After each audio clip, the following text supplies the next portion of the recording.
ने सीरिया पर भी हमला किया है। ये बड़ी जानकारी आपको दे रहे हैं। सीरिया के दक्षिण पूर्व में अटैक किया गया है। दमिश्क और होम्स में लगातार ये हमला किया गया है। एयरबेस और एयर डिफेंस सिस्टम पर भी निशाना साधा गया है। तो ये बड़ी खबर आपको दे रहे हैं। मधुरेंद्र, क्या ये बात भी सामने आ रही है कि सीरिया पर भी हमला किया गया है, दक्षिण पूर्व में अटैक किया गया है?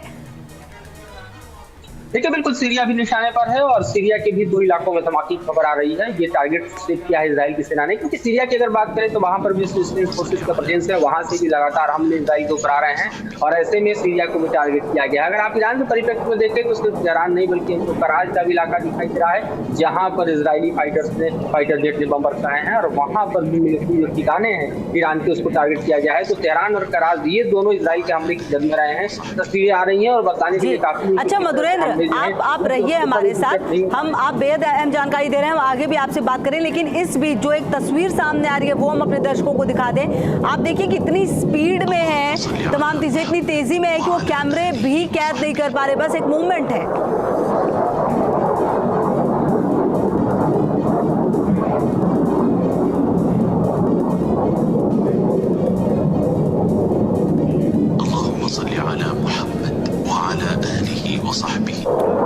देखिए तस्वीरें भी लगातार हम दिखा रहे हैं। अच्छा मधुरेंद्र, आप अपनी बात पूरी कीजिए और साथ ही साथ ये भी बताइए कि जिस तरीके से ये पूरा हमला सामने आया है, जिस तरह से इजराइल ने पूरी प्लानिंग के साथ पूरे हमले को अंजाम दिया, और सबसे बड़ी बात मधुरेंद्र, अमेरिका भी इसमें इन्वॉल्व है, मतलब इन्वॉल्व इन द सेंस कि अमेरिका को, जो बाइडेन को ये तमाम चीजें पता है।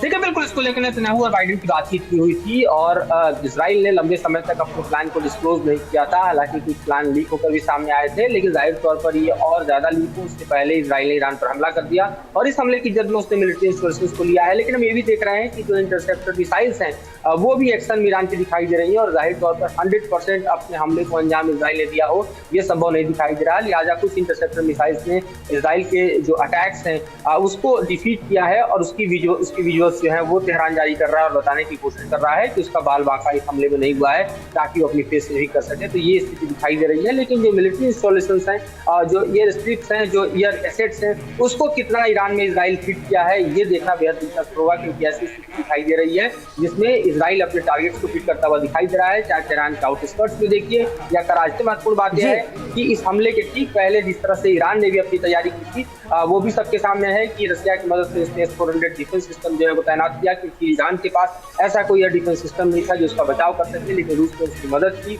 उसको S-400 की बैटरी डिलीवर की और उसकी बैटरी की डिलीवरी के बाद हमने देखा कि उसको पास भी एक एयर डिफेंस सिस्टम मजबूत हुआ। इस बीच हमने देखा कि किस तरह से इजराइल ने भी अपनी तैयारी को अंजाम दिया, क्योंकि उसके रिटेलिएशन से, अगर जो अर्ली प्लान था उसके मुताबिक तो जो ईरान के न्यूक्लियर साइट्स थे और साथ ही जो वाइल्ड कंट्री थी उसको भी हिट करना था। तो ऐसे में इजराइल को भी अपनी तैयारी करनी पड़ी और उसने अमेरिका से हार्ड जैसा एयर डिफेंस सिस्टम दिया, जो कि दुनिया के बेहतरीन एयर डिफेंस सिस्टम में माना जाता है और उसका इंटरसेप्टर मिसाइल जो है वो तकरीबन 200 किलोमीटर रेंज में काम करता है। तो ऐसी स्थिति भी है कि ईरान अगर रिटेलिएट करता है, ईरान अगर हमला ठीक है, आप रहिए मधुरेंद्र हमारे साथ। इसी बीच जो एक बड़ी खबर आ रही है अपने दर्शकों को वो बता दें, ईरान ने अपना एयर स्पेस बंद। न्यूज नेशन अब व्हाट्सएप पर खबरों के ताजा अपडेट के लिए न्यूज नेशन के इस QR कोड को स्कैन करें।